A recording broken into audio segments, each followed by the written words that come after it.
Hi, my name is Alison Frayne, and my research this summer was on mood changes across the menstrual cycle. So from previous studies, we know that women suffer from affective disorders, including depression, anxiety, and post-traumatic stress disorder at twice the rate compared to men. However, this difference is only observed in women post-puberty and premenopause.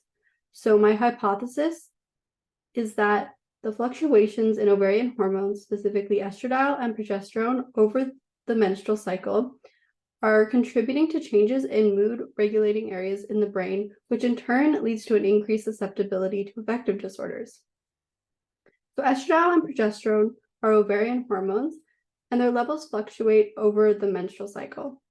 The menstrual cycle can be divided into three phases: the early follicular phase, which is our baseline, the late follicular phase, in which estradiol's levels peak, and the mid-luteal phase, where progesterone levels are at their highest. And this study follows 17 healthy women through their menstrual cycle with brain scans, specifically resting state functional magnetic resonance imaging scans occurring in each of the three phases. The data from these scans is used to construct a functional neural network, which captures how the brain is activating. The neural network is composed of regions in the brain and connections between these regions, where a connection indicates that two regions were active at the same time during the scan. Regions which are highly connected are grouped together into modules. These modules are associated with the brain's activities and functions. As an example, the visual network is responsible for interpreting what we see. I specifically chose to focus on the default mode network and the frontal parietal modules, since these modules contribute to emotional and mood regulation and self-referential thinking. To analyze the data, I looked at the connectivity between the regions in the default mode network and the frontal parietal modules during each of the three phases, where connectivity is a measure of how correlated two modules are with each other. And what I found is a significant increase in connectivity between the modules from the early follicular phase to the late follicular phase, and then a decrease from the late follicular to the mid-luteal. Now, to build on those findings, I used methods and parameters from network science to determine highly connected regions. These regions are called hub regions. Hubs play a critical role in communication in the brain and support numerous aspects of complex cognitive function. And there are two types of hubs.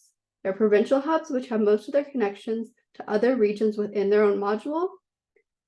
And there are connector hubs, which are highly connected to regions in different modules.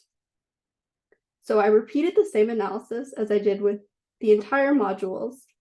Now I only focused on the hub regions. Starting with the provincial hubs, I saw no significant changes between the connectivity in the default mode network and frontal parietal modules.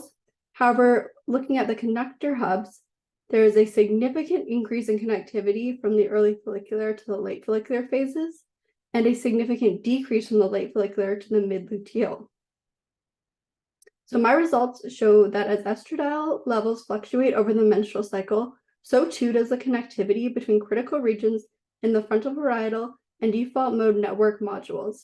This suggests that the significant changes in the connectivity between the connector hubs has a significant impact on the relationship between the default mode network and the frontal parietal modules.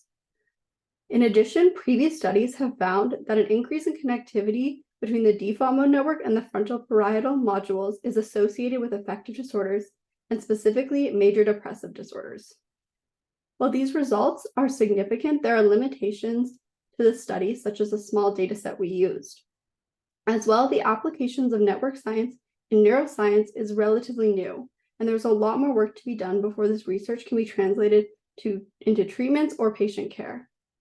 And with that, thank you for listening to my presentation, and thank you to my collaborators and funding sources.